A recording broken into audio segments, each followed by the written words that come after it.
and hit stop, according to pause.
Good evening.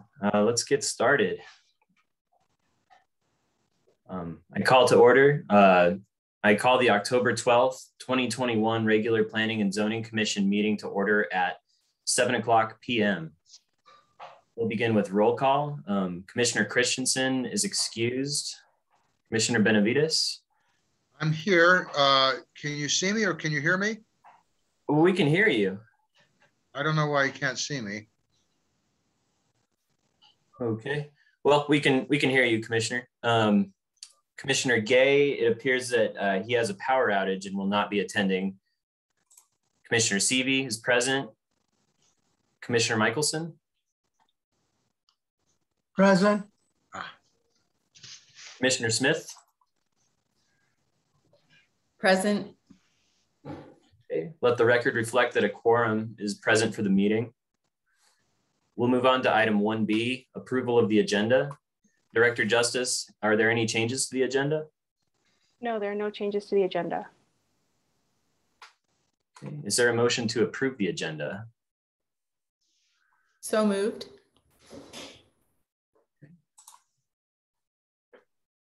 Need a second? I'll second it. Okay.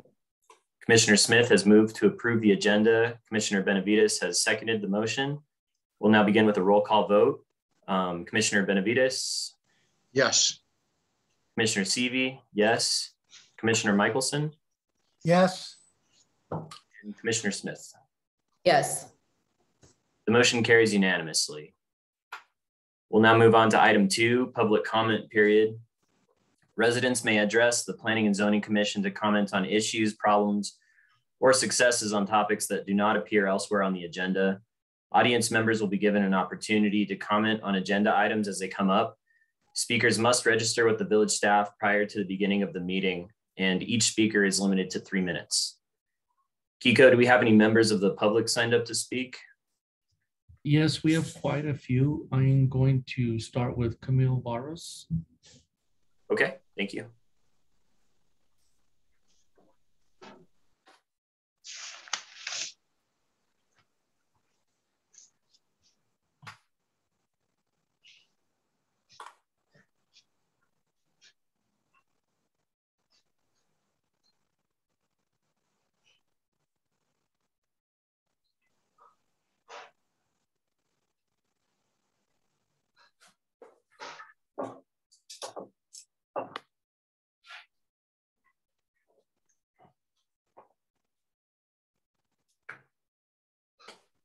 Good evening. You appear to be muted.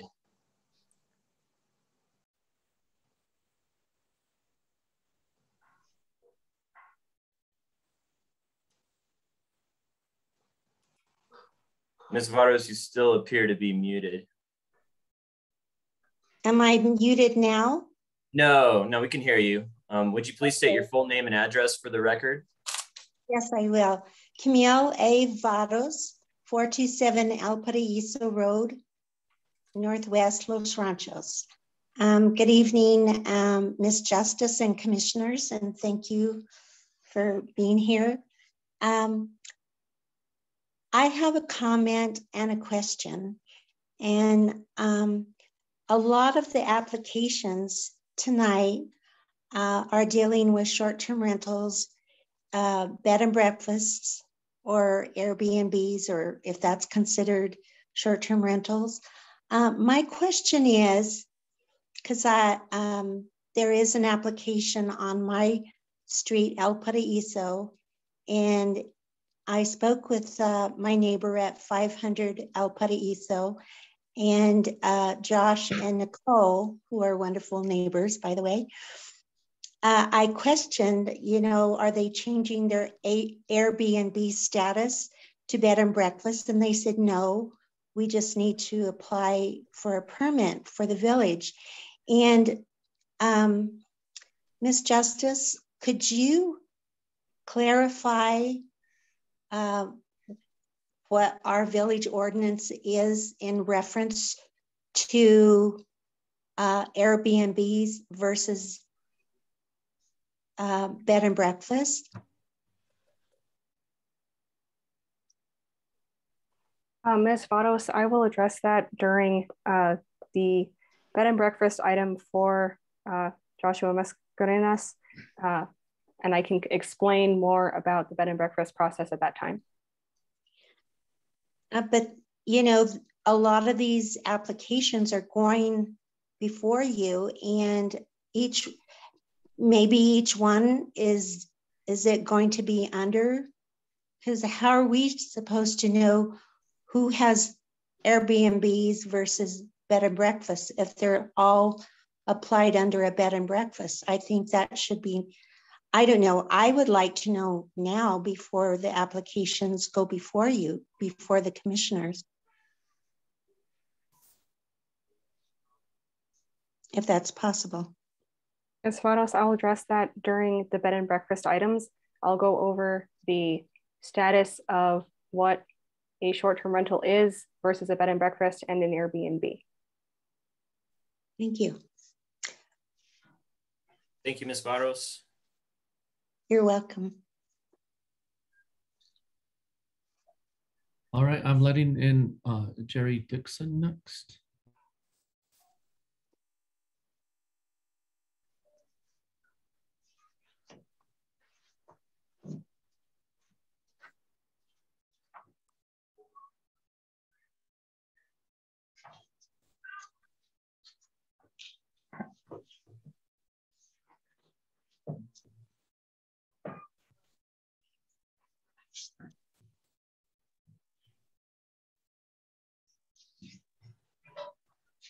Good evening. Would you please state your name and address for the record? Jerry Dixon, 801 El Alhambra Circle, Northwest. Thank you. Please go ahead. I just have one comment and concern raised following the hearing before this commission on September 14th. the property adjacent to us, which is the Anamonte or Casa Rendena extension property, began development of their parking lot. On September 30th, and shortly thereafter began using it as a parking lot for the Casa Rendena existing property at 765 Chavez. Following our, there was a group of my wife and I and others who filed an appeal of the decision by this commission. On the 30th of September, the property has continued to be used for parking for the Casa Rendena property, which it appears to us is in contravention of the use of an A1 zone. I think as Mr. Weinreb will indicate in his testimony or statement following mine, our concern is that the property is being used as an A1 zone, notwithstanding the fact that the zoning change has not occurred yet. It's being used as a commercial property and not being used as A1, which is what the proper zoning is. And so either the zone change has not occurred, or if it has, by virtue of the New Mexico statute, as well as the Village of Los Ranchos ordinances, should not be used for commercial parking for the Casa Rendena property. There's also other activities that are occurring, a number of construction trucks and so forth. We're not aware of whether a permit's been pulled, but there certainly have been a number of construction trucks there at the property. Thank you. Thank you, Mr. Dixon. Tiffany, are you able to speak at all about what Mr. Dixon just mentioned? Commissioner Seavey, Mr. Dixon, I would defer to Attorney Winter on everything pertaining to the appeal. Okay, thank you.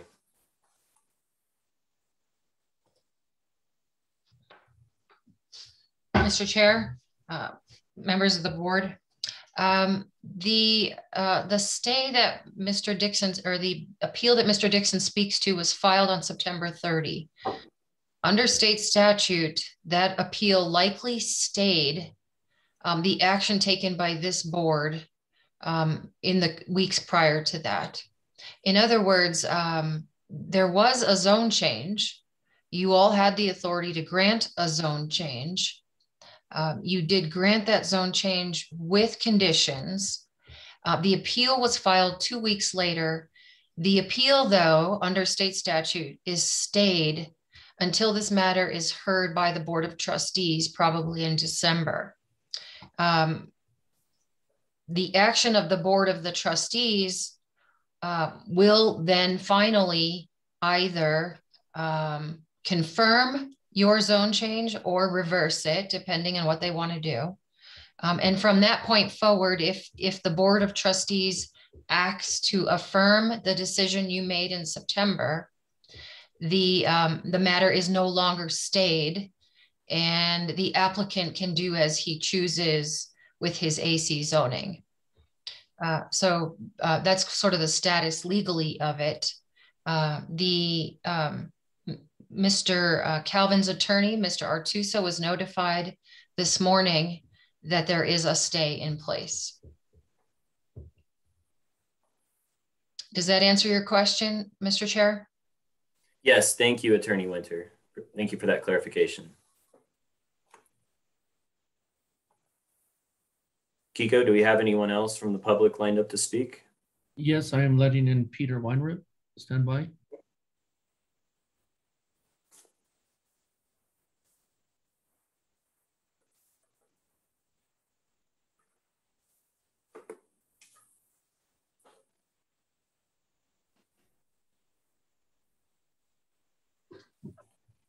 Good evening. Would you please state your full name and address for the record?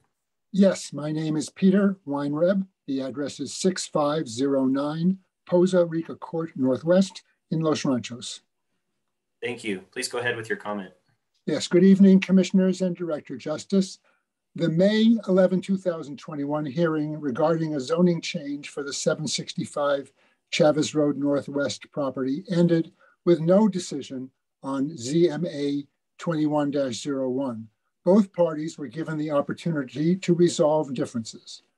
On June 17, on my own initiative, I phoned Director Justice to explore options that I hoped might solve some of those differences. I asked whether a small building could be built on 765 Chavez and have it retain its A1 zoning, bypassing the need for a zone change.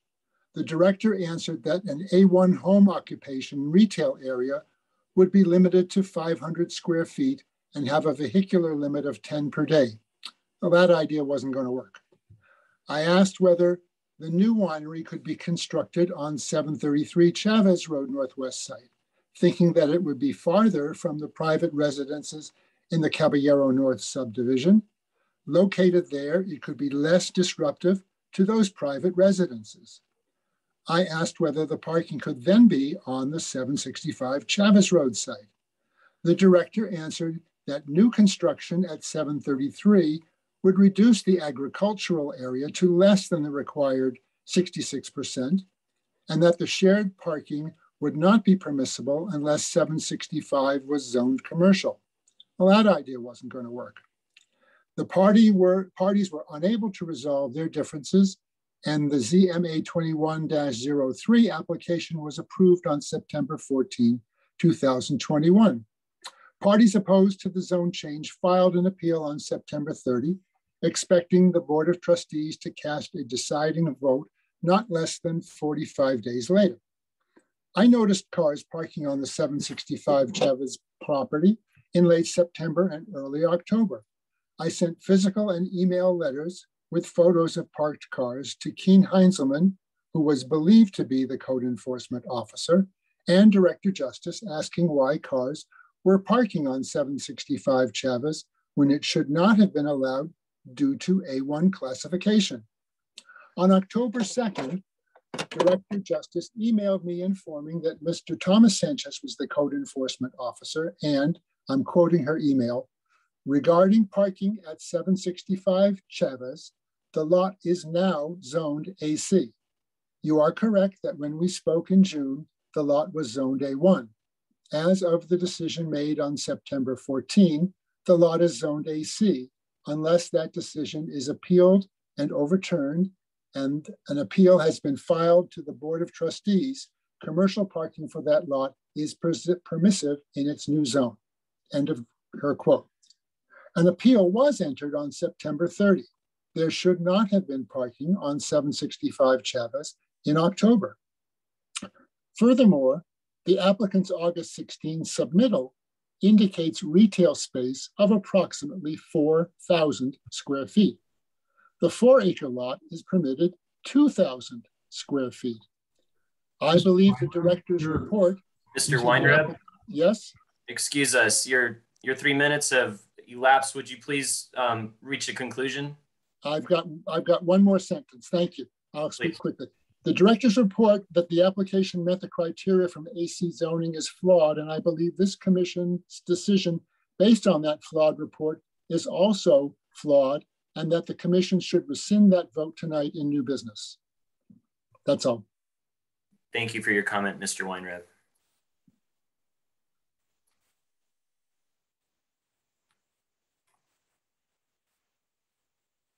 Next, I'm letting in Mr. Mel Eves, stand by.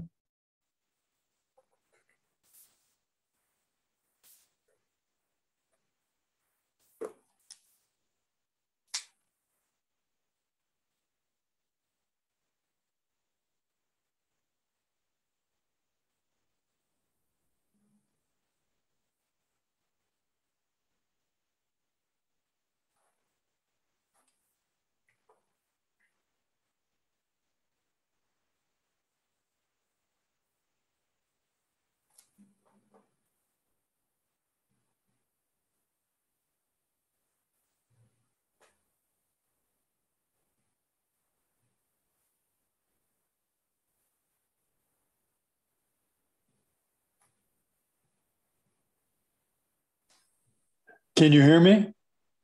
Good evening. Would you please state your full name and address for the record?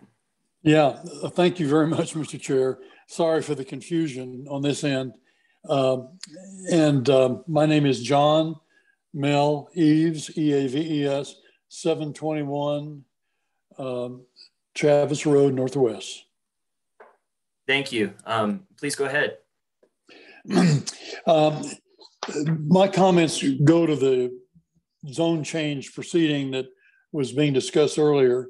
I had a phone conversation with Tiffany Justice the morning after the hearing. She informed me that she was going to be sending the official notification of the decision out by mail that day. And I questioned her as to whether or not the commissioners would see it and have a chance to review it. And she said no, that she was going to sign it. And I assume that's what she did without the commissioners having a chance to review it or approve it first. I think that's highly questionable. In addition to that, in the notification, she wrote that the Planning and Zoning Commission had voted 3-2 to approve the request for zone map amendment. That statement was incorrect because under ordinance number 9.2.2D, which describes the authority delegated to this commission by the trustees, it says, on matters reserved for the Board of Trustees, the commission shall hold hearings and make recommendations to the Board of Trustees. Note, recommendations. The board specifically reserves final action on applications for major subdivision approval, zoning map and code changes, and site development plans. The law is clear. The matrix attached to that ordinance, the action matrix, says the same thing. It says the commission can recommend. It says the board gives final approval. And Ms. Justice treated this as though it was an approved zone change. We've already heard some testimony on that. And that was an erroneous. And a moment ago, Nan Winter said that the commission had properly granted the zone change. I would love to hear her explain the statute that I just mentioned, because it says totally otherwise. The concern I have here is that the village, I assume under the auspices of Tiffany Justice, has given Mr. Calvin and Casa Rendena the authority to park cars that aren't legal in an A1 zone. What else has he done? I've heard that there's been a lot of electrical work going on over there. He's built an archway. And if he is relying on the fact that there was an AC zone legally granted, I think he's going to learn that that was not true. And, Mr. Eves, and I think, excuse me, sir. Your 3 minutes have elapsed. Could you please reach a conclusion of your statement? Yes, I would just say that Tiffany Justice had no authority to recognize and permit the zone map change, to ignore the appeal, which is statutory, to ignore the stay under the appeal, or to allow the applicant to conduct anything but A1 uses on the subject property prior to the disposition of the appeal. It's very improper, and we want to note for the record and put the village on notice, because these issues will be raised on appeal. Thank you very, very much. Thank you very much for your comment, Mr. Eves. Attorney Winter, would you be willing to touch on the, first of all, the review or not review of the notification of decision by the Planning and Zoning Commission, as well as Mr. Eves' question about whether this passes through the commission, and possibly touch on Ordinance 280 that was passed by the Board of Trustees on September 8th? Mr. Chair, so Mr. Eves and Mr. Dixon are part of a group that have appealed this board's decision from last week, or from last month, sorry. The dog barking was distracting me. I hope you can't hear that. His comments are preserved in his appeal. There's no doubt that he's going, these folks will have additional appeals to district court if that's the case. And I think you're going to hear a lot of their legal arguments this evening. So that's fine. They're memorialized, and I appreciate hearing some of their legal arguments up front. They're interesting. I don't think I should comment on any of them.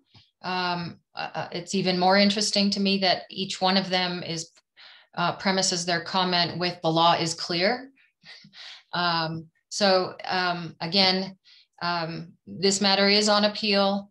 We are vigorously defending this, both at the BOT, and assuming it goes to district court, it'll be vigorously defended there as well. Thank you, Attorney Winter. Kiko, do we have anyone else from the public lined up to speak? Yes, David Campbell will be let in next.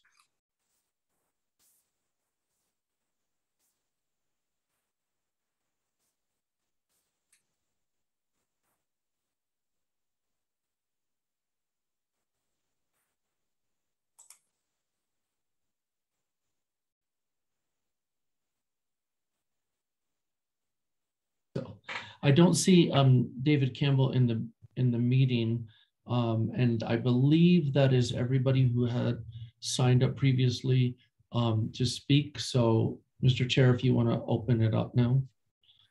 Thank you, Kiko. I do see a hand raised. It looks like Randy and Linda McKee. Are you seeing that? Yeah, I will let Randy and Linda McKee in now. Okay, thanks.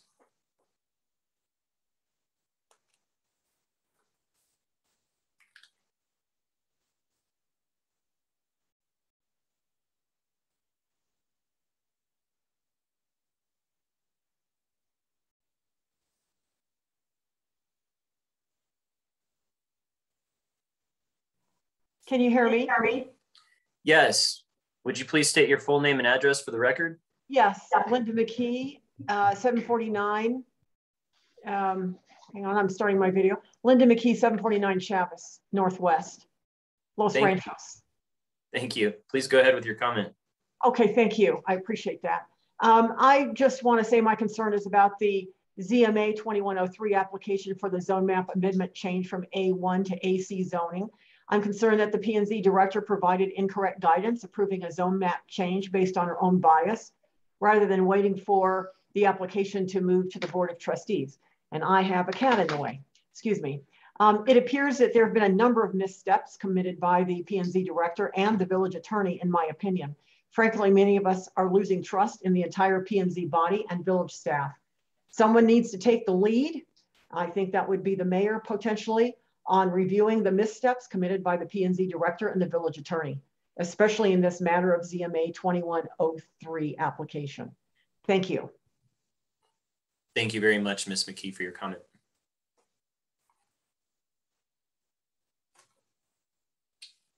All right, Kiko, if we don't have anyone else lined up to speak, we're going to move on to item 3, the consent agenda.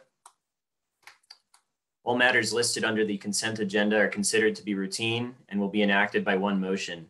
There will be no separate discussion of these items. If discussion is desired, that item will be removed from the consent agenda and will be considered separately. Item 3A, approval of the minutes. Minutes of the September 7th, 2021 special meeting and the September 14th, 2021 regular meeting.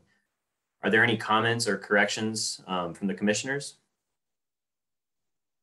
Okay, not hearing any. There is a typo on page 2, line 47. It was spelled Janie with an N. It should be spelled Jamie with an M. And if there aren't any other corrections, I'll ask, is there a motion to approve the consent agenda? Oh, excuse me, Commissioner Michelson, please go ahead. No, I was just raising my hand to make a motion to approve the consent agenda for the September 14th in the special meeting. Chair Seavey, this is Kiko. I apologize for interrupting on this. We didn't open it up for anybody else to raise their hand. And then as soon as you moved on, several people have raised their hands. How would you like to proceed? Sorry, just to interject, could we go back to the public comment period? Mr. Campbell is here for his public comment. Yes, if that's procedurally correct, we can go back to that. Thank you. No issues adding additional public comment. Thank you, Attorney Winter. Hi. Good evening. Would Chair, you please state your full name and address for the record? Sure. Yes, David Campbell, P.O. Box 20280, attorney at law. I apologize for my technical issues here. I want to pick up where Mr. Eves left off, and that is to say that the statute that describes the powers of this Planning and Zoning Commission is broad, but not exhaustive. And in saying that, Mr. Eves pointed out that there are certain things that are reserved, certain powers that are reserved to the Board of Trustees. The Board of Trustees is the elected body, and they are called the zoning authority. Just as the same is true in City of Albuquerque and Bernalillo County Commission and so on. That is the elected board of the zoning authority, if you will. And as important as the Planning and Zoning Commission is, it is not the body that actually approves zone changes. So that point in your ordinances needs to be followed. And based on that, what you did a month ago on September 14th was a recommendation to the Board of Trustees. And it is clear from the decision from the Commission's September 14 meeting that your so-called approval of the zone change was done in error. And that mistake has had ongoing consequences. Casa Rondeña is already assuming that they have doubled their size and events onto the adjacent property, which is a mistake. The second property is still A1 and commercial uses cannot be done there. While we recognize that this matter is not on your agenda tonight, but the Commission has a dilemma. You have an incorrect decision, we believe, from the Planning and Zoning Commission and the director, and we believe that it needs to be repaired. Your decision was not actually a final decision to change the zone to commercial zoning. It was a recommendation to the Board of Trustees. So we respectfully request that you take up this matter of the erroneous decision and have a special meeting, duly noticed, have it on a proper agenda and open to the public, and then the error can be corrected. This is not a harmless error because, as has already been testified, there is active commercial work going on an agriculturally zoned property, and that's not proper. So we would ask that you correct that error at a properly noticed and meeting, and make the proper decision so that this matter can be corrected. Thank you, Mr. Chairman. Thank you, Mr. Campbell. I will defer to Attorney Winter if she wishes to address that at this point. Mr. Chair, members of the Commission, this is clearly Mr. Campbell's opinion. It is clearly Mr. Eves' opinion. This is their argument on appeal. The 9.2.115 zone code clearly authorizes this board to make the decision they made last month. There is a state statute that stays that decision until the BOT hears the appeal of the neighbors that are now offering their opinion that what you did was improper. The BOT will hear all of this again, I assume next month or at some point in the near term. But there's no doubt that the 9.2.15 code is different from every other code in that it does authorize this board to make a decision. Regardless of the decision you made, that the commercial activity they speak of is stayed. It cannot proceed until the BOT hears the appeal. So, again, the applicant's attorney has been put on notice that there is a stay if they're conducting any sort of commercial activity, they understand that that will have to stop. But again, I appreciate the opinions of these council, but they have a perspective. And this perspective is well articulated this evening, and it's articulated in their appeal. And I assume we'll see it down the road in other appeals as well. So I hope that helps. Thank you, Attorney Winter. All right, Kiko, if we don't have anyone else lined up here, we'll move on to where we were in the item 3, the consent agenda.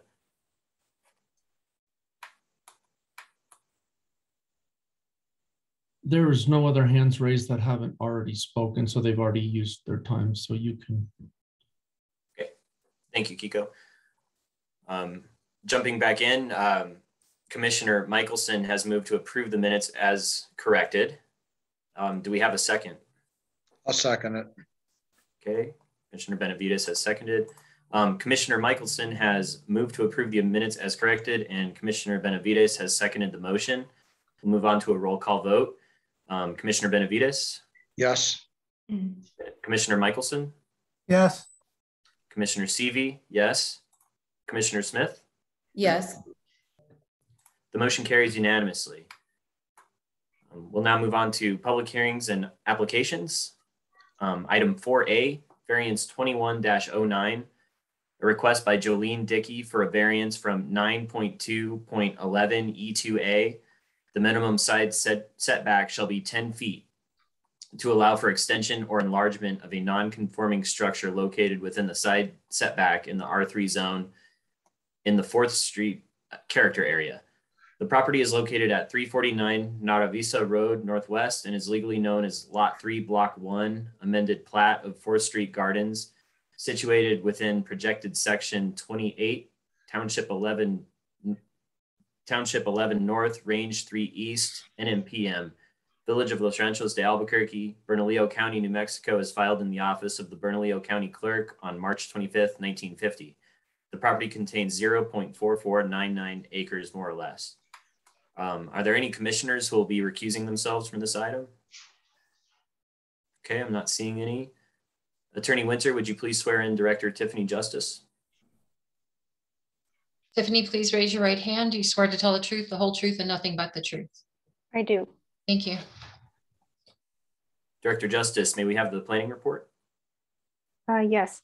So commissioners, this applicant desires to build an addition onto an already existing structure that is legally non-conforming as it's located within the side setback of their property. This addition is not going to encroach further into the setback or encroach into the setback at all. But since the structure itself is being enlarged or extended, the request is before the commission per our legally non-conforming uses section of our code. So the surrounding land uses to the north and east are zoned special use for planned residential development. The property to the west is zoned village center, and the property to the south is zoned R3, and these are all within the 4th Street character area. For the analysis, I'll be going over 3 points for the variance. The first is that regarding section 9.2.25 E7A1, the variance is and is not in conformance with the goals and policies of the master plan. By nature of the request, all variances don't conform with the master plan, and the request is contrary to the master plan in the sections on village form and residential development that say to enforce our ordinances. However, this application is in conformance with the master plan in the following sections for overall village goals and residential development to allow people to continue development and continue to have diversified residential land uses.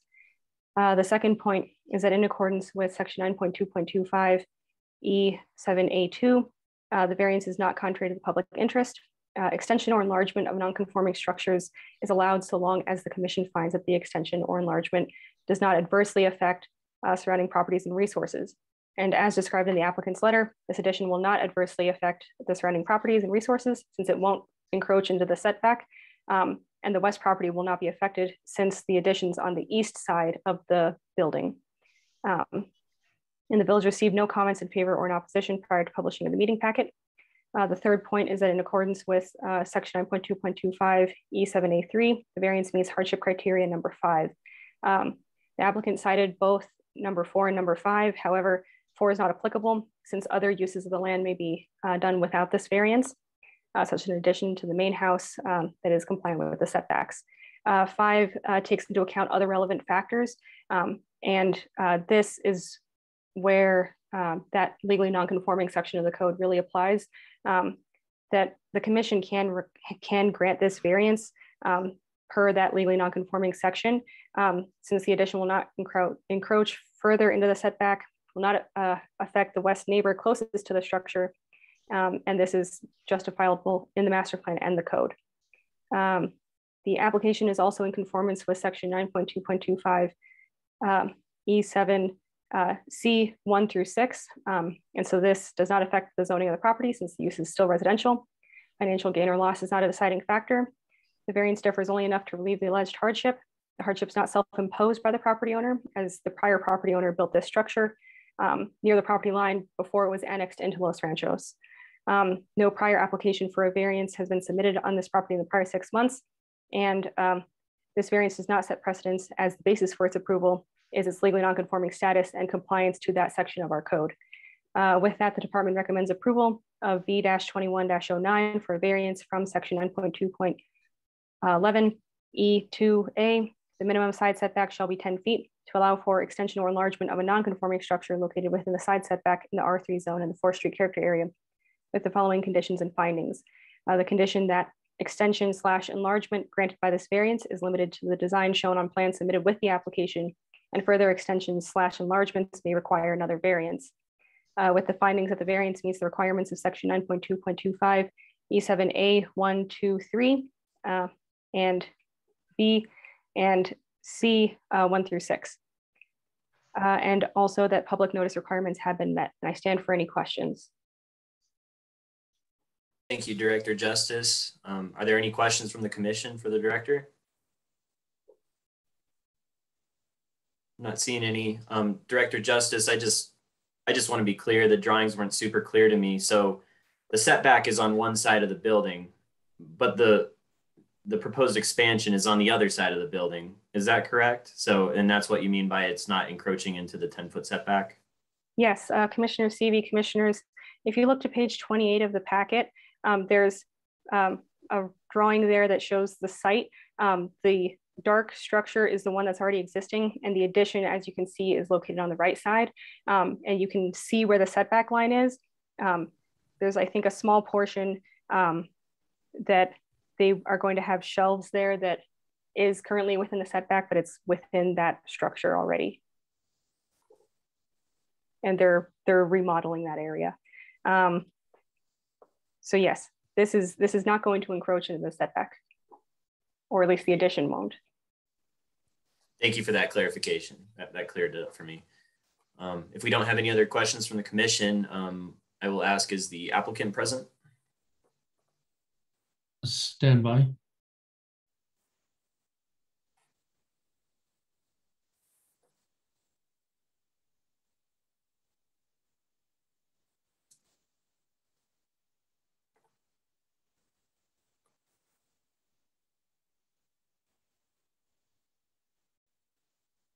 Good evening. Hello. Would you please state your full name and address for the record? Yes, Jolene Dickey, and it's 349 Nara Visa Road Northwest in Los Ranchos. Thank you. Attorney Winter, would you please swear in Ms. Dickey?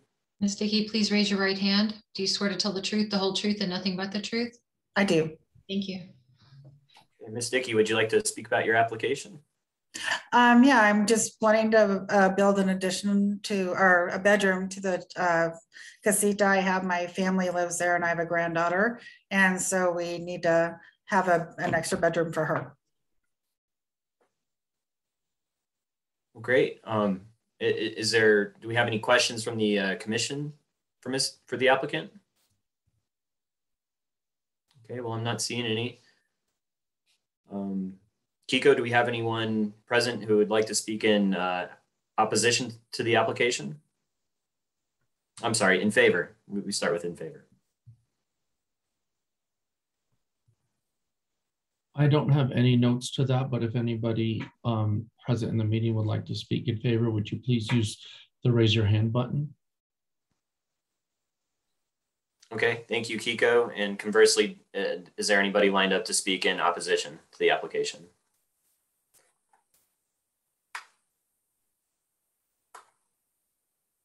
I don't have anybody signed up on my list, but if there's anybody present, that please use your raise your hand button. Okay. Do we have any further comments from the commission? Hearing none, I'm now going to close the floor for comments. And is there any discussion on the application prior to a motion?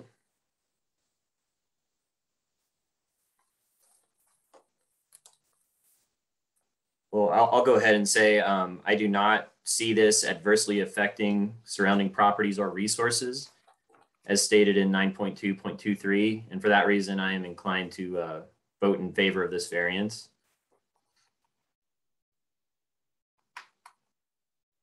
Do we have a motion? Yeah, I'll make a motion to approve the variance. I'll second. I can't remember if there were conditions in Tiffany's analysis. So there were. Yes, Commissioner Benavides, could you just amend your motion to include as the conditions as stated in the report? Yes, I will. Yeah, I will amend my motion to include the conditions as stated in the report. And do we have a second? I'll second. Okay. Commissioner Benavides has moved to approve variance 21-09 with the conditions as stated. And Commissioner Smith has seconded the motion. We'll now move on to a roll call vote. Commissioner Benavides? Yes. Yes. Commissioner Seavey? Yes. Commissioner Michelson? Yes. And Commissioner Smith? Yes. Yes. The motion carries unanimously. Let the record show that the public hearing item 4A, request by Jolene Dickey for a variance, is formally closed. We'll now move on to item B, item 4B, bed and breakfast 21-05, a request by Kevin Copenhaver for a bed and breakfast permit as allowed by 9.2.25E1 in the A1 zone in the North Rio Grande character area. The property is located at 817 Ranchitos Road Northwest and is legally known as Tract 1B of replat of Tract 1 of W.R. Smith subdivision, projected section 17, Township 11 North, Range 3 East, NMPM, Village of Los Ranchos de Albuquerque, Bernalillo County, New Mexico, as filed in the office of the Bernalillo County Clerk on March 3rd, 1977. The property contains 1.00 acres, more or less. Are there any commissioners who will recuse themselves from this item? Hearing none. Director Justice, may we have the planning report? Yes, so commissioners, the applicant wishes to operate a bed and breakfast at their residence. This operations existed prior to June of this year with evidence of operation since 2018. The village adopted new rules for short-term rentals, and the only allowable type of short-term rental is a bed and breakfast. Since adoption of the new rules, existing operators have a grace period to submit their bed and breakfast application and be grandfathered in or legally non-conforming for off-premises operators and maximum number of rooms. All other requirements they are required to abide by, and this application falls within that grace period. Bed and breakfasts are permissive uses in residential zones as long as they have a bed and breakfast permit. And so to answer an earlier question about Airbnb, short-term rentals, bed and breakfasts, what's the difference between all of them? The thing is that per our code, bed and breakfasts are the only type of short-term rental that we allow. There are other types of short-term rentals that we allow that exist that they can include things like absent owner operations, vacation, like whole house vacation rentals, VRBOs. This does not stop the bed and breakfast license and having a bed and breakfast license or not having one does not mean that you can or cannot advertise your operation on Airbnb or VRBO or other websites like that. We cannot control whether or not somebody lists their property on those addresses for something that doesn't qualify as a short-term rental. Say they're doing a 6-month lease, but they want to advertise that space on VRBO. They can do that. The platforms themselves are separate from the definition of bed and breakfast. And an operation can have a bed and breakfast license and advertise on those platforms and be considered a short-term rental all at once. And so going into this application, there's a number of requirements for applicants to meet, and this applicant is in compliance with all of them. The first is that bed and breakfast is an allowable use on this property so long as they have access to city water and sewer, and they do. Public notice has been met for our requirements. The operator lives with the property owner, and both of them live on premises, and no additional employees will be employed by the business. Lodging is shown within the main dwelling on the property, and space for outdoor activities is noted on one of the site plans. 4 guest rooms are noted on the site plan and application, which is compliant with our maximum that's allowed. Off-street parking is required with 2 spaces for the property owner or operator and 1 space per bedroom or rental unit. 6 spaces are required and they are met with spaces identified on the parking plan. An additional area elsewhere on the property is able to accommodate up to 10 vehicles. Meals will not be served. This is an option. A bed and breakfast, though it says the word breakfast, doesn't have to serve meals. Unauthorized guests are not allowed as noted in the rules of operation, and authorized guests are noted as allowed, which is compliant. Noise mitigation is noted in the rules of operation. They will not have a sign, and their rules of operation are compliant with what we require with a fire evacuation plan, occupancy limitations, no events, that kind of thing. Both the site plan and floor plans are compliant, and no prior applications been submitted for this property in the last 6 months. For the opportunity to be grandfathered in, this operation has existed before June of 2021, but the applicant's already compliant with both of those requirements and they don't need legally non-conforming status. And this application is also in conformance with the master plan in our economic development section. With that, the department recommends approval of BB 21-05, a request for a bed and breakfast permit as allowed by section 9.2.25E1 in the A1 zone in the North Rio Grande character area with the following conditions and findings. The conditions that the operation is subject to the requirements for bed and breakfast establishments listed under section 9.2.25E1. Per section 9.2.25E1B12, the operator must include their license number in their advertisements. Per section 9.2.25E1B14, the operator must post their license in their operation where it's visible. And per section 9.2.25E1B17, the bed and breakfast must be inspected annually by the fire department. With the findings that this application is in conformance with section 9.2.25E1 and public notice requirements have been met. I stand for any questions. Thank you, Director Justice. Commissioner Benavides. Yes, sorry, Tiffany, if you'd already explained this. So I believe Director Justice has the authority to approve bed and breakfasts without coming to this commission if it is totally conforming. I thought the last time we went through applications for bed and breakfasts, there were some that were non-conforming because the owner lived off-site, or maybe they want more rooms in the 4 rooms, and they were being grandfathered in. So what is it? Why is this one coming to this commission, Director of Justice? Commissioner Benavides, commissioners, bed and breakfasts come to the Planning and Zoning Commission for approval. The director does not have the authority to approve a bed and breakfast, even if it conforms with all of the requirements. The approval does go before the Planning and Zoning Commission. Okay, so I remember last time, or maybe it was time before that, we had a count because there's a total number that we cannot exceed for bed and breakfasts, and so the first couple that we were trying to grandfather in, I remember Commissioner Seavey asked how many had we approved at that point, and there were some that were already approved, and that did not come before this board. So what am I missing? So Commissioner Benavides, commissioners, bed and breakfasts have always been approved by the Planning and Zoning Commission. They may not have come before this particular commission. It's likely that they were approved 5 or 10 years earlier. but they Okay. have always been approved by the commission. Okay, thank you for clarifying that.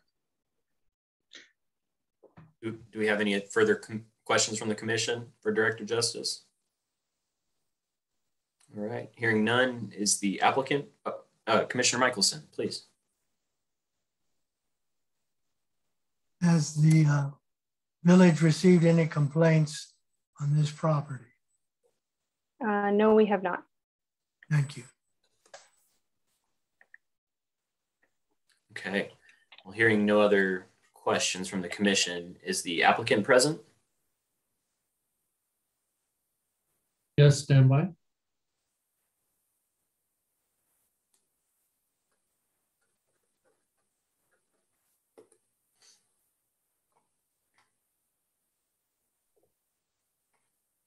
I am here if you can hear me. Yes, good evening. Would you please state your full name and address for the record? Kevin, let me get the video going. Just click on that. Sorry, I'm trying to get the video going here. It's telling me I'm having an error. It's Kevin Kuppenhaver, 817 Ranchitos Northwest, Los Ranchos. Thank you. Attorney Winter, would you please swear in Mr. Copenhaver? Kevin, can you please raise your right hand? I know you can't, I can't see it, but do you swear to tell the truth, the whole truth, and nothing but the truth? I do. Thank you. Mr. Copenhaver, would you like to speak about your application? I will. And if I'm not mistaken, we are the first applicants under the revised short-term rental provisions ordinance that was put in place, I think, back in May. So I appreciate the opportunity to talk to the board. As Director Justice outlined, we're in compliance with everything under the new provisions. That includes everything from our operating manual, our layout, our occupancy agreement. And I know off-street parking has been a major concern of the board in the past. And as she reflected, we have addressed all of that and have more than sufficient parking for the property. I want to outline, as also as reflected, we have had the business in place under the VRBO Airbnb type of short-term rental for about 3 years now, since about September of 2018. During that time, we've achieved superhost status that is reserved for only the best of the Airbnb and VRBO properties. And what that requires is everything from the online reviews from tenants, cleanliness of the properties, response time to tenants, and also things like the COVID policies that are put in place for the cleaning that are taking place on the property. During that time, we have received 0 complaints. The village has received 0 complaints, noise complaints, parking, anything along those lines from any of our neighbors. And I don't think it was reflected, but our neighbor Joyce Stour, our neighbor to the east, who coincidentally is the widow of the former mayor of the village, Harry Stour, submitted a letter to the village that documented all of that and outlined how accommodating that we have been to our neighbors while running this property. We are applying under the grandfather status as addressed. The last thing I want to mention, though, is the benefits for the village. Not only is that during this entire time, the village been receiving the Mexico gross receipts tax that we initially were paying ourselves prior to Airbnb and VRBO taking over that responsibility. But in addition to that, when people are staying in the village, and I can't talk, I know there's 3 other applicants tonight, I can't talk specifically to them, but I'm assuming it also applies to them. Our operating manual refers all of our clients predominantly to businesses within the village. In addition, all of our tenants frequently ask us for recommendations of places to go. And we refer them to village businesses. This is everything from Hops, Steel Bender, Dave's Valley Grill, Salinas Pistachitos, the 4th Street Bakery, and I could laundry list a number of other businesses. So when people stay here by staying at Uptown, staying over by Century Rio, staying out in Rio Rancho, they are frequenting the businesses here in the village. So respectfully request that the commission approve this. I thank you for the opportunity to speak to you. And that is all I have pending questions. Thank you, Mr. Copenhaver. Do we have any questions from the commission for the applicant? Okay, I'm not hearing any. Is there anyone present who would like to speak in favor of the application?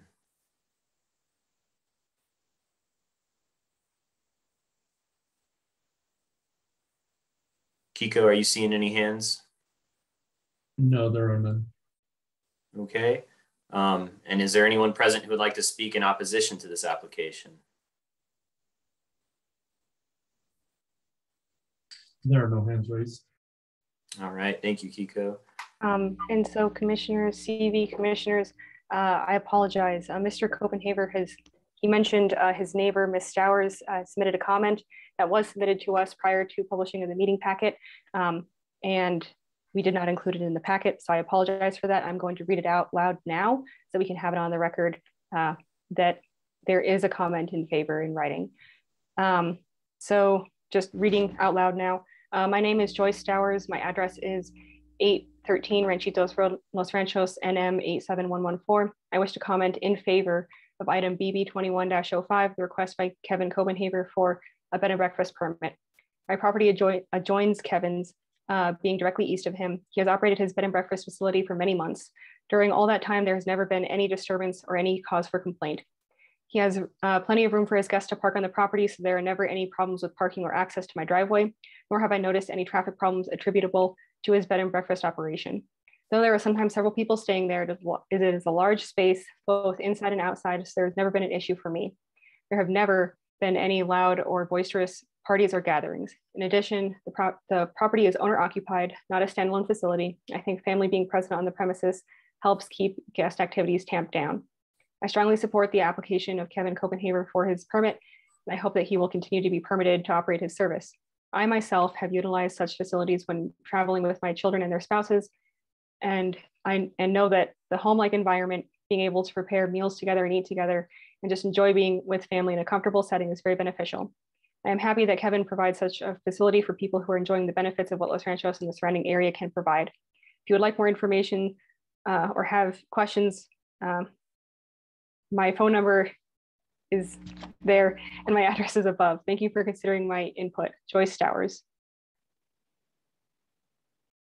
Okay, thank you, Director Justice. And just sticking with the script, would the applicant like to respond to this comment? No further comments on it. I think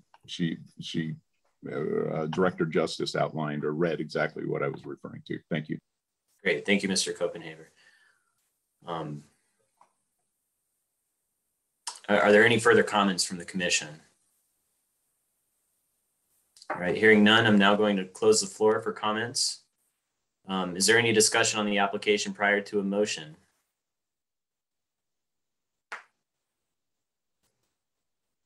Seeing that this application is fully compliant, I am inclined to approve it. Do we have a motion? Commissioner Michelson. I'd like to move for approval of BB 21-05 with the conditions as outlined by Tiffany Justice. I need a second.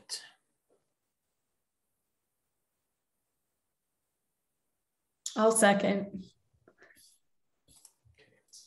Commissioner Michelson has moved to approve BB 21-05 with the conditions as stated, and Commissioner Smith has seconded the motion. Is there any discussion on the motion? Okay, hearing none. We'll now move on to a roll call vote. Commissioner Benavides? Yes. Commissioner Seavey? Yes. Commissioner Michelson? Yes. And Commissioner Smith? Yes. The motion carries unanimously. Let the record show that the public hearing item 4B, the request by Kevin Copenhaver for a bed and breakfast permit is now formally closed. We'll now move on to item 4C, bed and breakfast 21-06, a request by Dean Buck and Danny Webb for a bed and breakfast permit as allowed by 9.2.25 E1 in the A1 zone in the Guadalupe Trail character area. The property is located at 7501 Guadalupe Trail Northwest and is legally known as Lot 1, lands of Dean Buck and Danny Webb, projected section 20, Township 11 North, Range 3 East, NMPM, Village of Los Ranchos de Albuquerque, Bernalillo County, New Mexico, as filed in the office of the Bernalillo County Clerk on June 22nd, 2015. The property contains 0.1655 acres, more or less. Are there any commissioners who will recuse themselves from this item? Okay, hearing none. Director Justice, may we have the planning report? Yes, commissioners, the same preface that I gave for the last application holds for this one, and will hold for all of the other bed and breakfast applications, just about clarifying the difference between an Airbnb, a B&B, and a short-term rental. So the applicants would like to operate a bed and breakfast of their residence. Now, the operation has existed since at least 2016, with evidence of operation since 2019. And this application falls within the grace period to be grandfathered in for off-premises operators and maximum number of rooms. Bed and breakfasts are permissive uses in residential zones as long as they have a bed and breakfast permit. And there's a number of requirements for the applicants to meet, and they meet all of them. The first is that a B&B is an allowable use in this zone, and the property has access to city water and sewer. Public notice has been met. The operators are the property owners, and they do live off premise. Because this operation existed prior to June of this year, this operation is considered legally non-conforming for off-premises operators. No additional employees will be employed by the business. Lodging is shown within the main dwelling on the property, and space for outdoor activities is noted on the site plan. 2 guest rooms are noted in the site plan and application, compliant with the 4 allowed. Off-street parking is required with 2 spaces for the property owner, an operator, and 1 space per bedroom or rental unit. 2 spaces are required and are available next to the driveway. With this area able to accommodate up to 5 vehicles. Parking requirements for the operator are not applicable as they do not live on premises. Meals will not be served. Unauthorized guests are not allowed as noted in the rules of operation, and maximum authorized guests are noted as allowed, which is compliant. Noise mitigation is noted in the rules of operation. The rules of operation is compliant with what we require. They will not have a sign, and their site plan and floor plan are compliant with our requirements. No prior bed and breakfast application has been submitted for this property in the last 6 months. And because this operation has existed before June of this year, it can be legally non-conforming for off-premises operator. And this application is in compliance with the master plan and the economic development section. The department recommends approval of BB 21-06, a request for a bed and breakfast permit as allowed by section 9.2.25E1, the A1 zone of the Guadalupe Trail character area, with the following conditions and findings. First, that the operation is subject to the requirements for bed and breakfast establishments listed under section 9.2.25E1. Per section 9.2.25E1E, this operation is considered legally non-conforming for the operators off premises during rental. Per section 9.2.25E1B12, the operator must include their license number in advertisements. Per section 9.2.25E1B14, the operator must post their license in their operation where it's visible. And per section 9.2.25E1B17, the bed and breakfast must be inspected annually by the fire department. With the findings, the applications in conformance with section 9.2.25E1 and public notice requirements have been met. I stand for any questions. Thank you, Director Justice. Any questions from the commission for the director? Okay. Is the applicant present?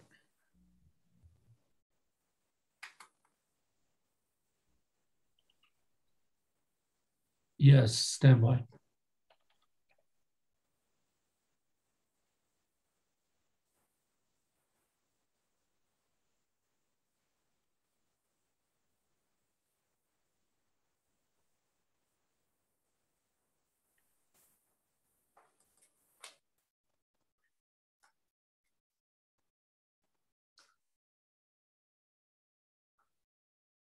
Mr. Buck, you've been allowed into the meeting. If you can unmute your audio and or video. Good evening. Good evening. Would you please state your full name and address for the record? And if both of you are speaking, both of you could state your name, please. This is Dean Buck, and our address is 7415 Guadalupe Trail, Los Ranchos. Attorney Winter, would you please swear in Mr. Buck? Will you both be testifying? Yes. Okay, could I get you both to raise your hands? Do you swear to tell the truth, the whole truth, and nothing but the truth? Yes, we do. Yes. Thank you.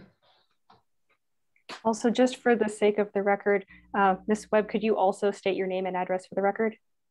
Annie Webb, 7415 Guadalupe Trail, Los Ranchos, New Mexico. Thank you. Please go ahead and address your application. Okay, well, first we wanted to say that we live right next door to the house that we're applying for, and we built that house. So we're very choosy about the folks that we have stay there. And I want to echo some of the things that the previous fellow talked about, is that we encourage people to shop in the village and eat at the restaurants in the village, and they love to walk along the ditches in the village. So they're very happy to experience the culture of the village. My husband has a few more things to say. Well, just, there was some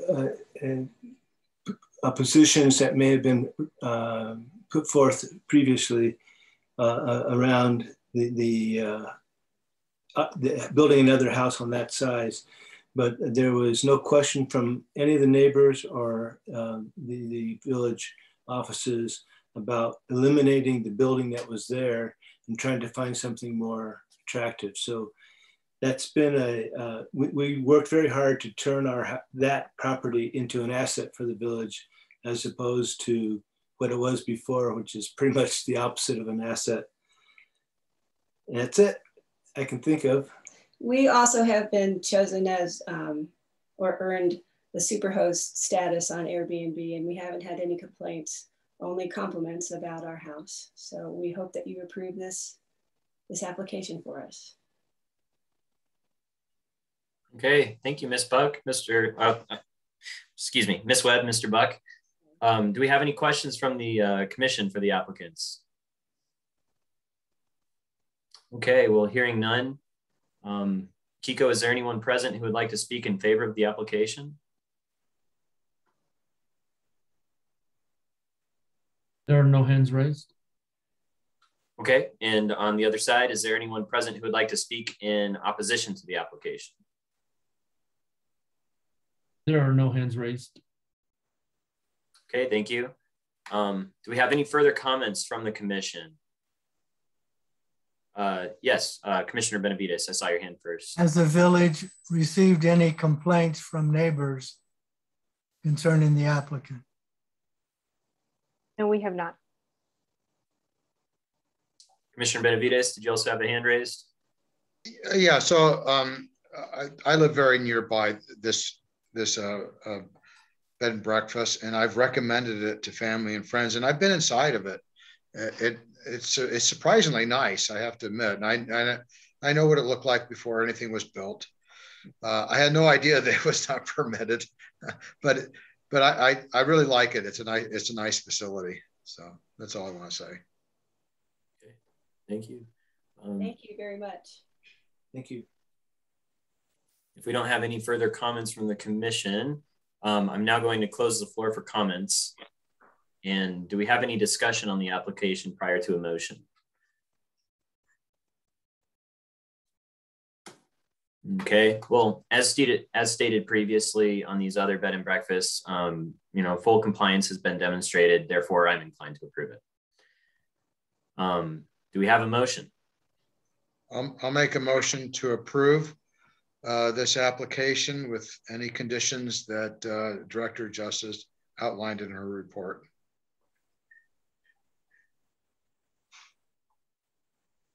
I'll second the motion. Okay, Commissioner Benavides has moved to approve bed and breakfast 21-06 with the conditions as listed. And Commissioner Michelson has seconded the motion. Is there any discussion on the motion? Okay, hearing none, we'll now move on to a roll call vote. Commissioner Benavides? Yes. Commissioner Seavey? Yes. Commissioner Michelson? Yes. And Commissioner Smith? Yes. The motion carries unanimously. Let the record show that the public hearing item 4C, request by Dean Buck and Danny Webb for a bed and breakfast permit, is now formally closed.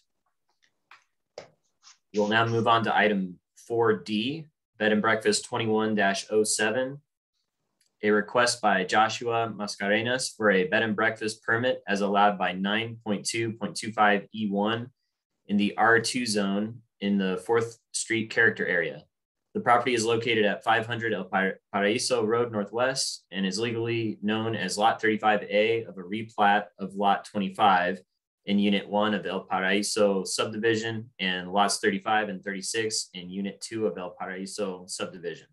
Projected Section 29, Township 11 North, Range 3 East, NMPM, Village of Los Ranchos de Albuquerque, Bernalillo County, New Mexico, as filed in the office of the Bernalillo County Clerk on December 27th, 1967. The property contains 0.51 acres, more or less. Are there any commissioners who will recuse themselves from this item? Okay, I'm not hearing any. Director Justice, may we please have the planning report? Yes, commissioners, that same clarification for the bed and breakfast, short-term rentals, Airbnbs, VRBOs holds for this application. This applicant wants to operate a bed and breakfast establishment, and the operation has existed since 2019, which does allow it to be legally non-conforming and grandfathered in for off-premises operators and maximum number of rooms. Bed and breakfasts are permissive uses in residential zones as long as they have a bed and breakfast permit.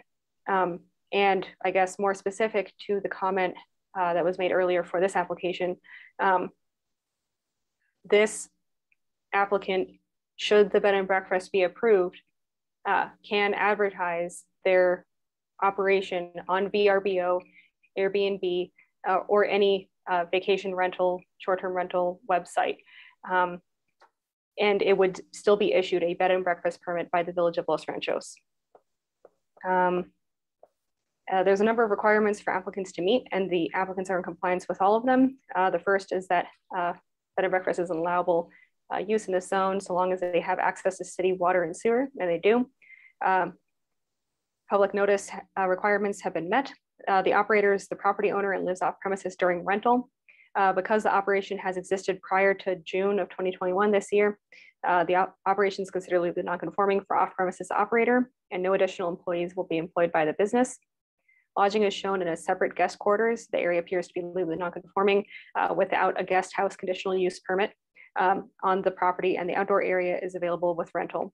And this is the covered patio shown on the floor plan. One guest room is noted on the floor plan in the application, which is compliant with our maximum of 4.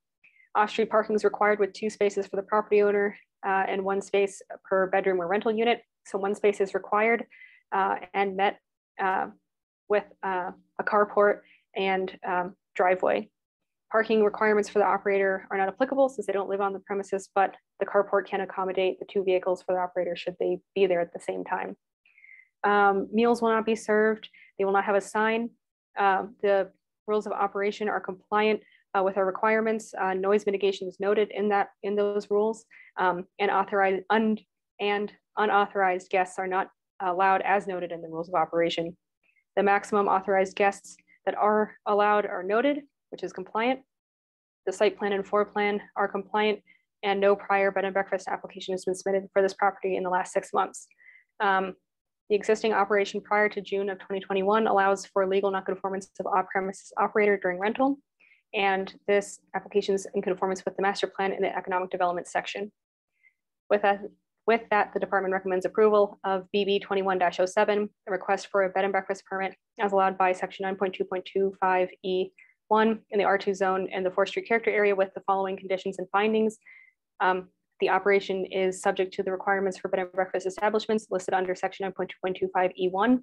Per section 9.2.25E1E, this operation is considered legally non-conforming for the operator off premises during rental. Per section 9.2.25E1B12, operator must include their license number in advertisements. Per section 9.2.25E1B14, the operator must post their license in the operation where it's visible. Per section 9.2.25E1B17, the bed and breakfast must be established, but must be inspected annually by the fire department. With the findings of the applications in conformance with section 9.2.25E1 and public notice requirements have been met. I stand for any questions. Thank you, Director Justice. Do we have any questions from the commission for the director? Okay, I'm not hearing any. Is the applicant present? Yes, stand by.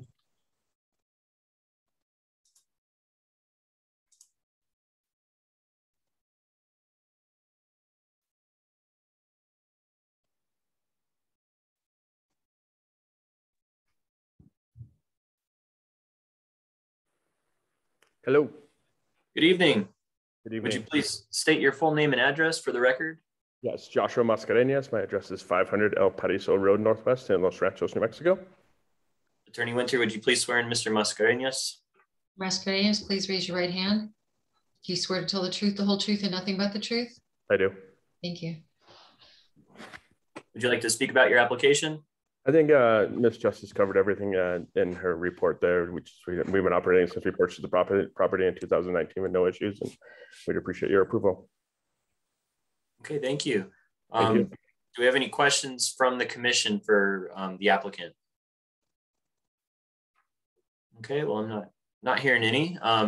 Is there anyone present, Akiko, is there anyone present who would like to speak in favor of the application? Yes, I have a hand raised right now.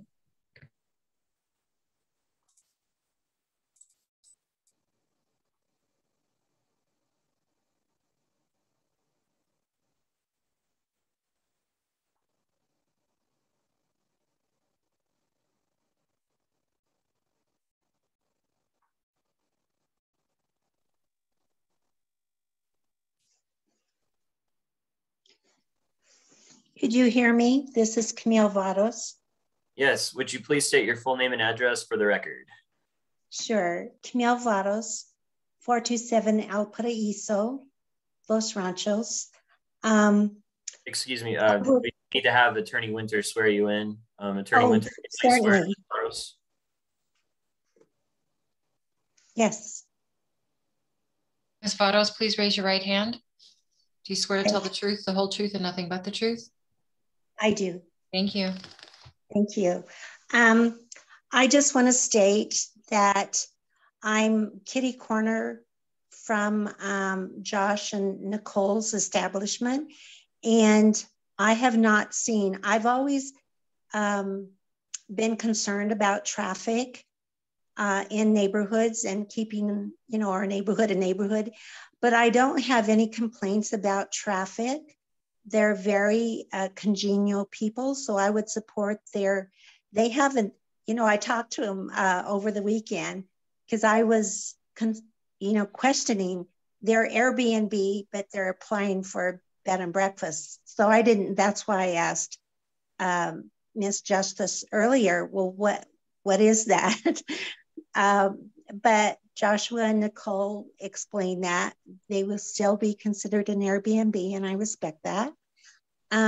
There's only one question, because Joshua, you do have a trailer on the west side of adjacent to your home or the garage. Is that being used? Would that be used for lodging? No, that's my personal use trailer. It's just our camper use. Yeah.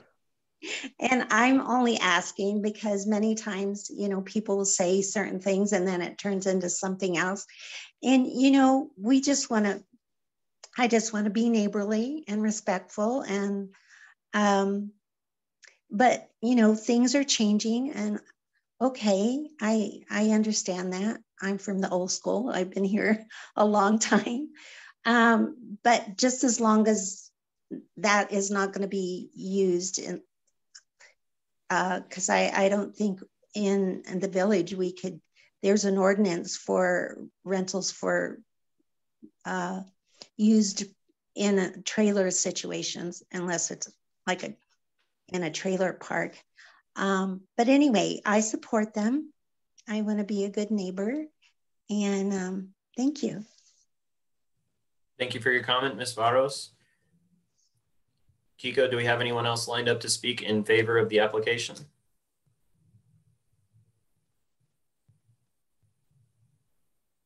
There are no other hands raised.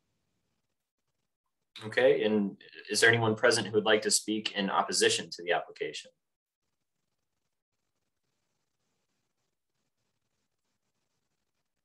There are no hands raised. Okay, Mr. Mascareñas, would you like to speak to the comment that we received from Ms. Varos? Oh, nothing more than I just appreciate her comment. And yeah, we try to do everything to keep it you know, what we have going on in our Airbnb is quiet and, you know, without disturbing the neighbors as possible. Thank you. And do we have any further comments from the commission? Hearing none, I'm now going to close the floor for comments. Do we have any discussion on the application prior to a motion?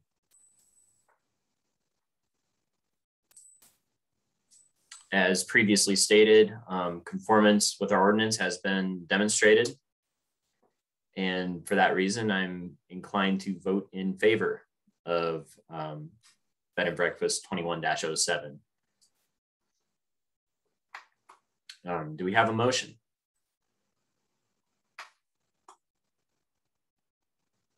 I'd like to approve BB 2107 and with the conditions as outlined by Commissioner Justice, Director Justice. Sorry.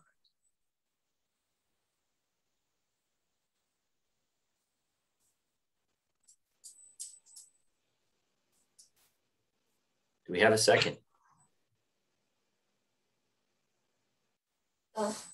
I'll second. Okay. Commissioner Michelson has moved to approve Bed and Breakfast 21-07 with the conditions as stated. And Commissioner Smith has seconded the motion. Is there any discussion on the motion prior to a vote? Okay, hearing none, we'll now move on to a roll call vote. Commissioner Benavides? Yes. Commissioner Seavey? Yes. Commissioner Michelson? Yes. Commissioner Smith? Yes. The motion carries unanimously. Let the record show that the public hearing item 3D, the request by Joshua Mascareñas for a bed and breakfast permit is now formally closed. We'll now move on to item 4E, bed and breakfast 21-08. The request by Stephen and Mara Archambault for a bed and breakfast permit as allowed by 9.2.25E1 in the A1 zone in the Guadalupe Trail character area. The property is located at 8424 Guadalupe Trail Northwest and is legally known as Tracks 79, 170A, and 170B, Middle Rio Grande Conservancy District map number 24, projected section 16, Township 11 North, Range 3 East, NMPM, Village of Los Ranchos de Albuquerque, Bernalillo County, New Mexico. The property contains 2.043 acres more or less. Are there any commissioners who will recuse themselves from this item? Okay, hearing none. Director Justice, may we please have the planning report? Yes. So again, that same disclaimer about Airbnbs, B&Bs, and short-term rentals that I made for the first application still holds for this one. The applicants wish to hold a bed and breakfast at their residence, and the operation has existed since at least 2020 with proof of operation since then. And sorry, by 2020, I mean before, yes, sorry, June of 2021. Sorry, I confused my years for a moment there. And so the village adopted new rules for short-term rentals, allowing for off-premises operator a maximum number of rooms for someone to be legally non-conforming. This application falls within that grace period. Bed and breakfasts are permissive uses in residential zones as long as they have a bed and breakfast permit. And there are a number of requirements for the application for the applicant to meet, and they're in compliance with all of them. Bed and breakfast is an allowable use in this zone, and the property has access to city water and sewer. Per our public notice requirements, they have been met. The operators are the property owners, and there is a property manager also for the site. All three of them live off premises, and because this operation existed prior to June of this year, the operation is considered legally non-conforming for off-premises operators and property owners in this case. There's one employee, which is the property manager, and this complies with the maximum number of 2 employees. Lodging is shown within the main dwelling on the property, and there's space for outdoor activities. 3 guest rooms are noted in the site plan and application, compliant with the 4 maximum allowed. Off-street parking is required with 2 spaces for the property owner or operator and 1 space per bedroom or rental unit. 3 spaces are required and are met with a parking area east of the dwelling, able to accommodate up to 10 vehicles. Parking requirements for the operators or property owners are not applicable as they don't live on the premises, but this space is available to accommodate them. Meals will not be served and there will not be a sign. and the rules of operation are compliant with what we require, including specifically unauthorized guests not allowed, and noise will be mitigated. The floor plan and site plan are compliant, and no prior bed and breakfast application has been submitted for this property in the last 6 months. Because this operation has been existing prior to June of this year, they are allowed to be grandfathered in and legally non-conforming for off-premises operators, and this application is in conformance with the master plan in the economic development section. With that, the department recommends approval of BB 21-08, request for a bed and breakfast permit as allowed by section 9.2.25E1 in the A1 zone of the Guadalupe Trail character area with the following conditions and findings. The operation is subject to the requirements for bed and breakfast establishments listed under section 9.2.25E1. Per section 9.2.25E1E, this operation is considered legally non-conforming for the operators off premises during rental. Per section 9.2.25E1B12, the operator must include the license number in advertisements, and per section 9.2.25E1B14, the operator must post their license in the operation where it's visible. And per section 9.2.25E1B17, the bed and breakfast must be inspected annually by the fire department. With the findings that the application is in conformance with section 9.2.25E1 and public notice requirements have been met. I stand for any questions. Thank you, Director Justice. Any questions from the commission for the director? Okay, not hearing any. Is the applicant present? Yes, stand by.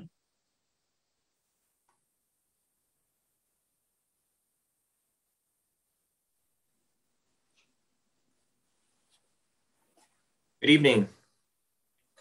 Hi there. Would you please state your full name and address for the record?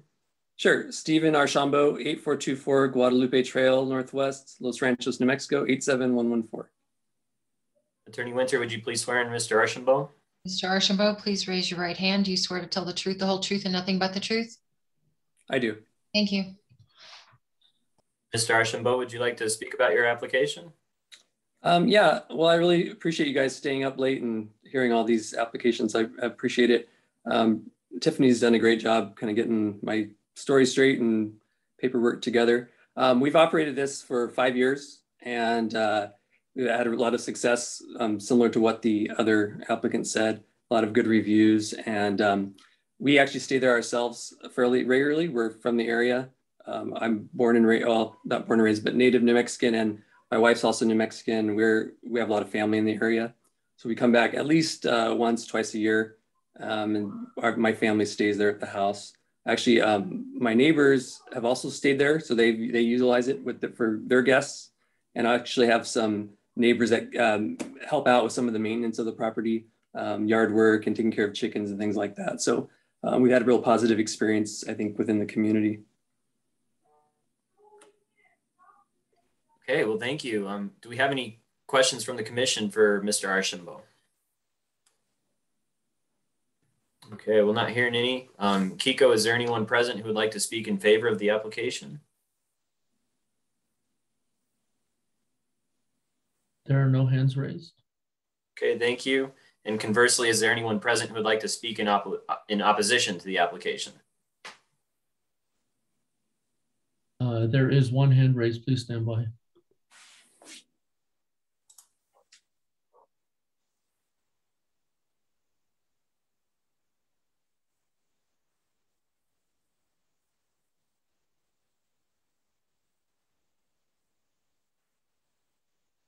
Hi, could you hear me?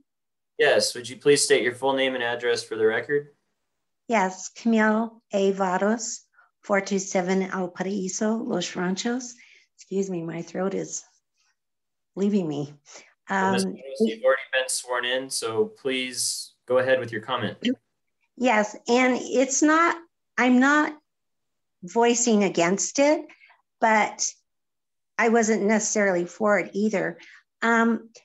I'm looking at the application, and this is 2.043 acres.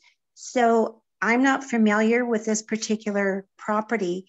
So my question would be, are they going to plan to expand?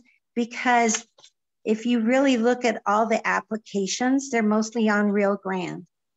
And even though I am not in that adjacent within 300 feet, but we have to look at, I think it's important to look at traffic flow. Guadalupe is very narrow. So I was in attendance to the short-term rental discussions before, you know, they were approved or accepted. So I guess my concern would be, I know you have 10 possible parking spaces, and I won't even begin to pronounce your last name, whose application this is for, or so I guess the concern would be the amount of parking. And even though you've been there for 5 years, the more applications that might be considered because they meet the criteria, parking, I mean, traffic is still a consideration. And there's long-standing neighbors along the Guadalupe Trail area, and that would be my concern. That's all. Thank you. Okay, thank you, Ms. Varos. Kiko, do we have anyone else lined up to speak in opposition to the application? There are no hands raised. Okay, Mr. Archambault, would you care to address that comment that we just heard? Yeah, sure. You're right. It is a big property. Actually, I also operate a farm business, and my brother-in-law and I farm the area, so he does that mostly, but it's my business, and so we are doing agricultural activities back there. It's like a real long, skinny property, so there's really no possibility of expanding, building more structures on the property. And it sounds great to have 2 acres, but it is great, but it's really not something where we can develop. You know, you can't really access back there other than for farming purposes. So yeah, and then the 10 spaces, I mean, we just have a huge driveway, but we're definitely following all the rules, and we plan to continue to follow the rules. And we definitely are concerned about how our neighbors perceive us, and we want to be good neighbors and make sure that we're doing everything to keep our guests such that they're in compliance. And we've had really good positive feedback. So I think we're doing okay for now. Okay, thank you. Do we have any further comments from the commission or questions for the applicant? Okay, well, hearing none, I'm now going to close the floor for comments. Is there any discussion on the application prior to a motion? Yes, Commissioner Benavides. So I just want to keep a tally on the number of B&Bs that we have permitted. And I may not get an opportunity to ask this of Director Justice. So I'm not assuming that we'll vote to approve, but how many, what are we up to at this point? So including this one, well, there's 2 answers. For the people who have newly applied, this would be number 8, approved. And then there are a handful, I would say 4 or 5 bed and breakfast in Los Ranchos that were permitted under the old rules that they have the opportunity to renew and just confirm compliance with the new rules. So potentially 12, okay, as long as they renew and continue to be compliant. We're still far away from 65, which is the upper limit. Yep. Okay. Thank you. That's all. Good to clarify, though. I appreciate that question. Yeah. Do we have any further discussion? Okay, well, do we have a motion? I'd like to move approval of BB 2108 with the conditions as outlined by Tiffany Justice. I'll second that. Okay, Commissioner Michelson has moved to approve BB 21-08 with the conditions as listed, and Commissioner Benavides has seconded the motion. Is there any discussion on the motion prior to a roll call vote? Hearing none, we'll move on now to a roll call vote. Commissioner Benavides? Yes. Commissioner Seavey? Yes. Commissioner Michelson? Yes. Commissioner Smith? Yes. The motion carries unanimously. Let the record show that the public hearing item 3E, the request by Stephen and Mara Archambault for a bed and breakfast permit, is formally closed. We'll now move on to item 5, old business. There is no old business.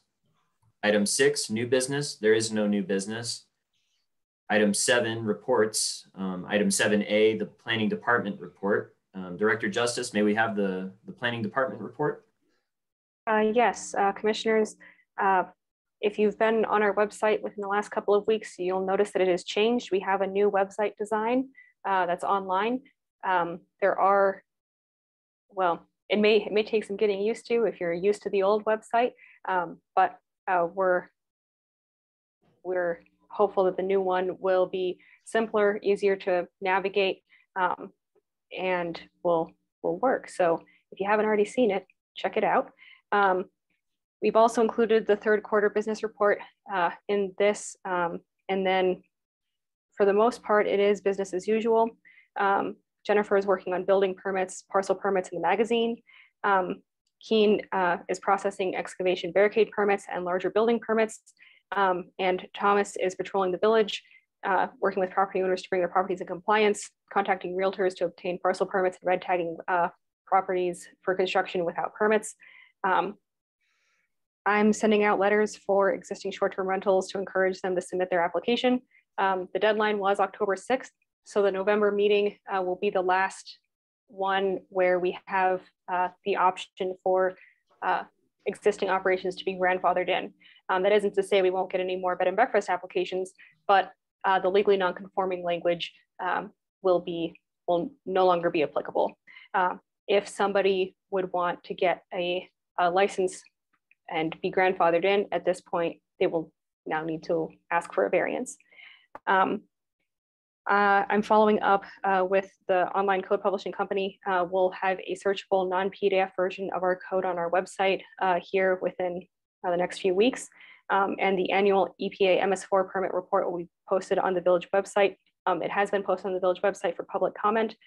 This will be available for comment for 45 days, after which all jurisdictions participating in the Middle Rio Grande watersheds permit will submit their reports. And I stand for any questions. Thank you, Director Justice.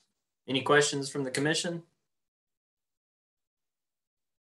All right, well, not hearing any. Thank you for the report. We'll now move on to item 8, Commissioner's informal discussion. Commissioner Benavides.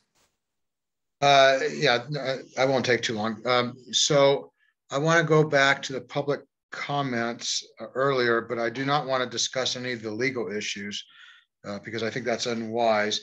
But one of the speakers brought up the point about sharing the letter of our decision, like whether it's approval, maybe even disapproval. There's a letter that goes out to the applicant, and whether or not that should be shared with the commissioners.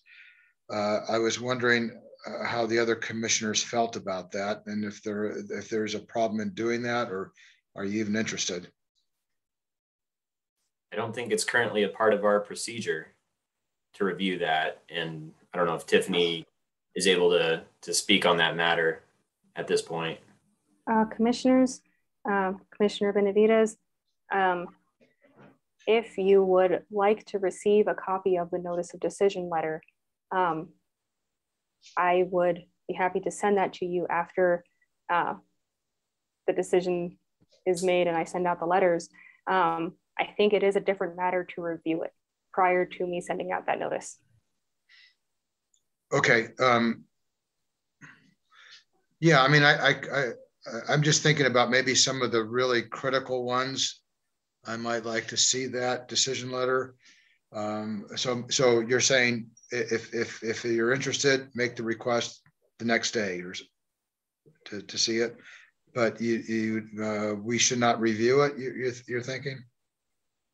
So Commissioner Benavides, commissioners, yes, so I send out the letters, the notice of decision letters, usually the day after the meeting, though we have up to, I believe, 15 working days to do that.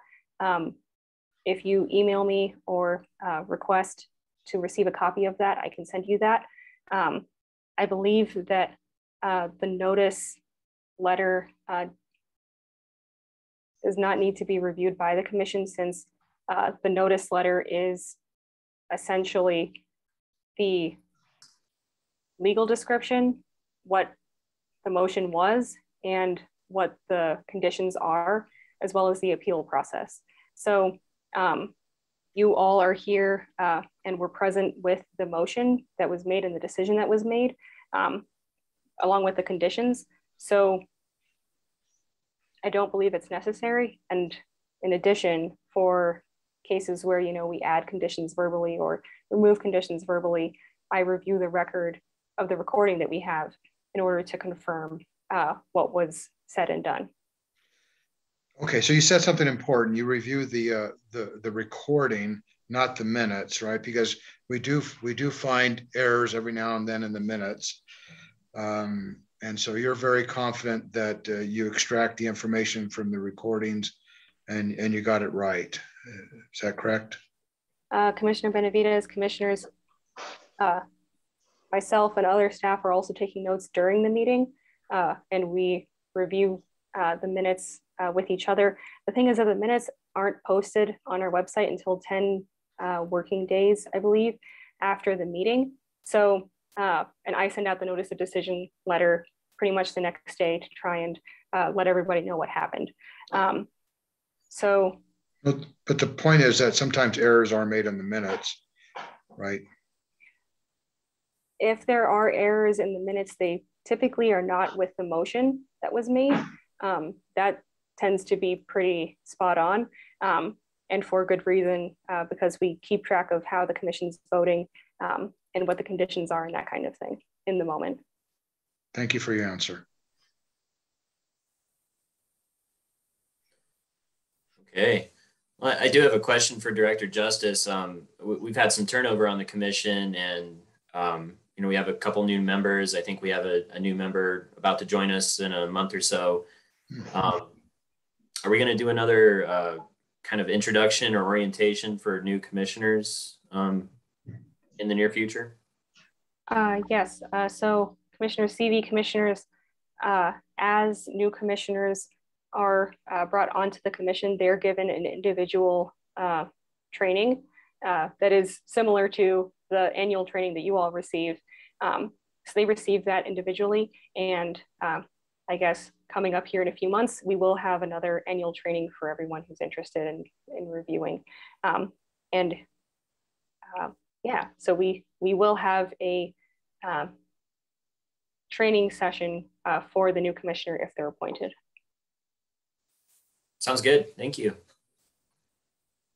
Any other items of discussion? Yes, Commissioner Michelson. I just want to point out that in our meeting tonight, we've reviewed 4 B&Bs and approved them. All of these are approving businesses in residential areas. I think that is part of our job. We had some earlier comments about zoning this and zoning that. I think we complied with the law or the village ordinances when we reviewed, after extreme discussion on all sides as to what should be done, and then had a vote on it. I just want to point out that it is our job to look at commercial activities within residential zoning.